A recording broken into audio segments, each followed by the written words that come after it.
भक्तों, क्या आपने कभी इस बात पर ध्यान दिया है कि हमारे आसपास उगने वाले साधारण से दिखने वाले पौधों में भी कितनी अद्भुत शक्तियां छिपी हो सकती हैं? अक्सर हम उन्हें नजरअंदाज कर देते हैं, उन्हें बेकार समझकर तोड़ देते हैं या यूं ही रौंदकर आगे बढ़ जाते हैं। लेकिन प्रकृति का हर एक तत्व अपने अंदर कोई न कोई रहस्य समेटे होता है। आज मैं आपको एक ऐसे ही पौधे के बारे में बताने जा रहा हूं जिसे आम लोग साधारण समझकर छोड़ देते हैं, लेकिन तंत्र और आध्यात्मिक परंपराओं में इसका बहुत गहरा महत्व बताया गया है। यह पौधा है अपामार्ग, जिसे कई जगहों पर चिरचिटा या लटजीरा भी कहा जाता है। आपने इसे जरूर देखा होगा। जब आप खेतों या रास्तों के किनारे से गुजरते हैं तो इसके छोटे छोटे बीज आपके कपड़ों से चिपक जाते हैं और आपको झूंझलाहट होती है। लेकिन जिस चीज को आप परेशानी समझते हैं, वही चीज कई परंपराओं में एक खास ऊर्जा का स्रोत मानी गई है। प्राचीन मान्यताओं के अनुसार प्रकृति में मौजूद कुछ वनस्पतियां केवल औषधीय ही नहीं बल्कि ऊर्जात्मक गुणों से भी भरपूर होती हैं। अपामार्ग को भी उन्हीं में से एक माना गया है। कहा जाता है कि यह पौधा नकारात्मकता को दूर करने और वातावरण को शुद्ध करने की क्षमता रखता है। हालांकि यह बात वैज्ञानिक दृष्टि से प्रमाणित नहीं है, लेकिन सदियों से चली आ रही परंपराओं में इसका उल्लेख मिलता है।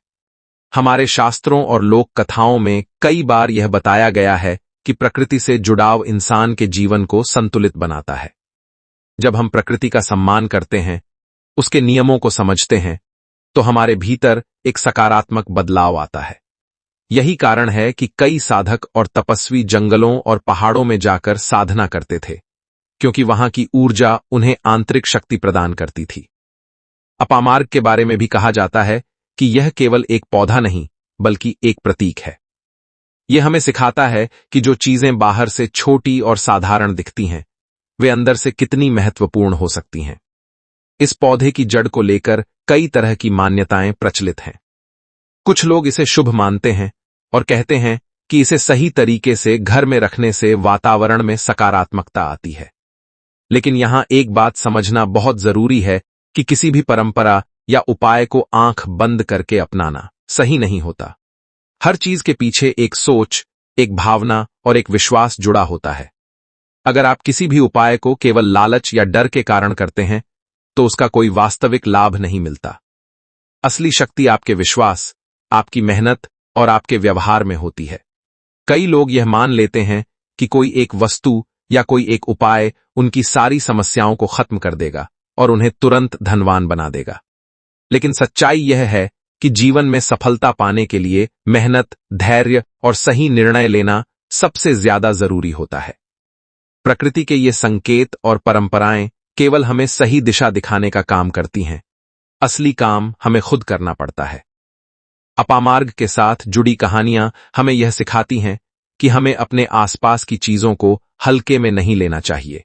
हर एक पौधा, हर एक जीव, हर एक तत्व इस संसार का हिस्सा है और उसका अपना महत्व है। जब हम इन चीजों का सम्मान करते हैं, तो हमारे अंदर भी एक सकारात्मक ऊर्जा पैदा होती है। अगर आप इस पौधे को देखें, तो आपको यह समझने की कोशिश करनी चाहिए कि प्रकृति कितनी अद्भुत है।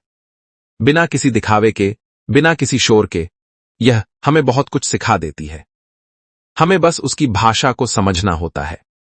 जीवन में अगर आप सच में बदलाव लाना चाहते हैं, तो सबसे पहले अपने विचारों को बदलना होगा।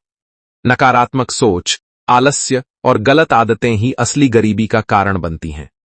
जब आप अपने अंदर सकारात्मकता लाते हैं, मेहनत करते हैं और सही रास्ते पर चलते हैं, तो धीरे धीरे परिस्थितियां भी आपके पक्ष में बदलने लगती हैं।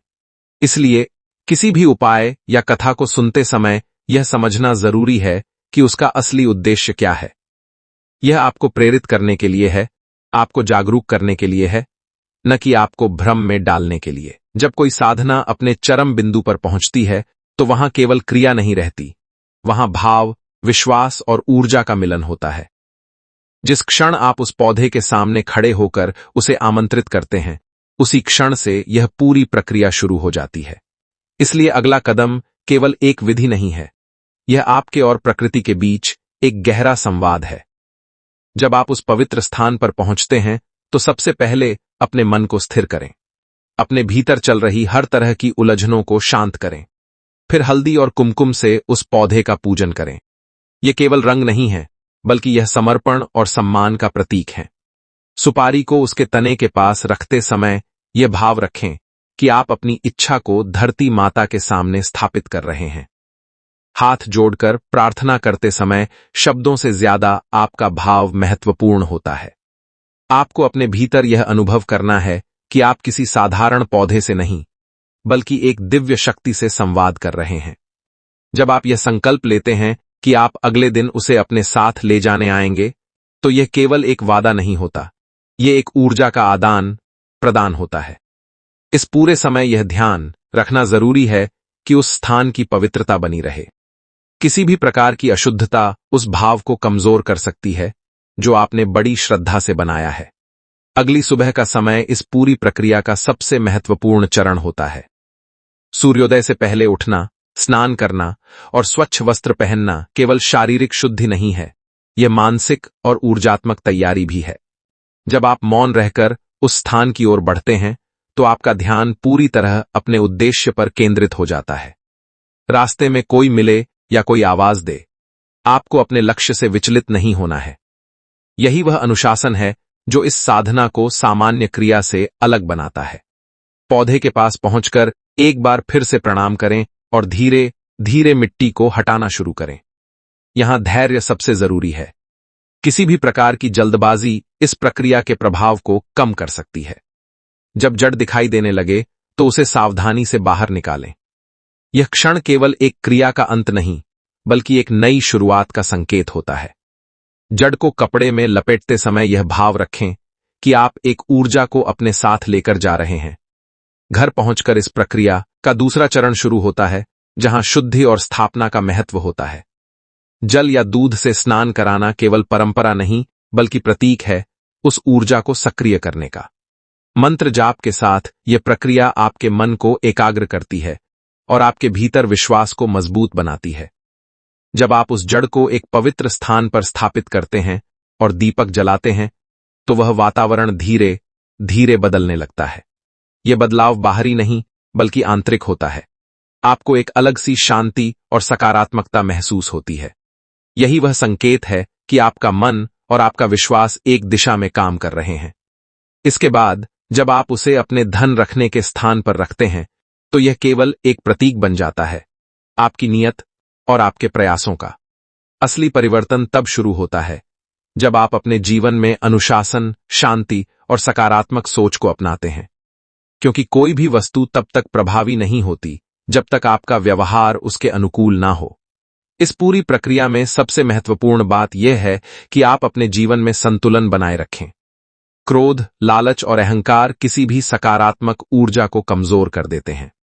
अगर आप चाहते हैं कि आपके जीवन में सुख और समृद्धि बनी रहे, तो आपको अपने व्यवहार में विनम्रता और अपने कर्मों में सच्चाई लानी होगी। समय समय पर उस स्थान की सफाई, दीपक और सुगंध का प्रयोग केवल परंपरा नहीं, बल्कि यह आपको याद दिलाता है कि आपने एक संकल्प लिया था और आपको उसे निभाना है।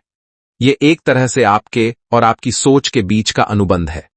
लेकिन यहां एक बात साफ समझ लेना जरूरी है कि कोई भी उपाय या साधना तभी फल देती है जब उसके साथ मेहनत, सही सोच और निरंतर प्रयास जुड़ा हो। केवल किसी एक प्रक्रिया पर निर्भर रहना और बाकी चीजों को नजरअंदाज करना सही नहीं है।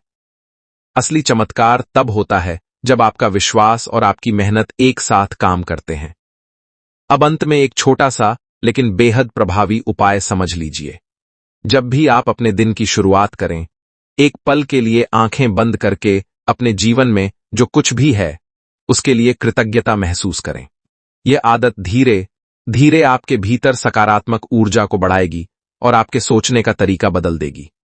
यही वह असली कुंजी है जो किसी भी साधना को सफल बनाती है। और याद रखिए, जो व्यक्ति अपने मन को जीत लेता है, उसके लिए दुनिया की कोई भी चीज असंभव नहीं रहती।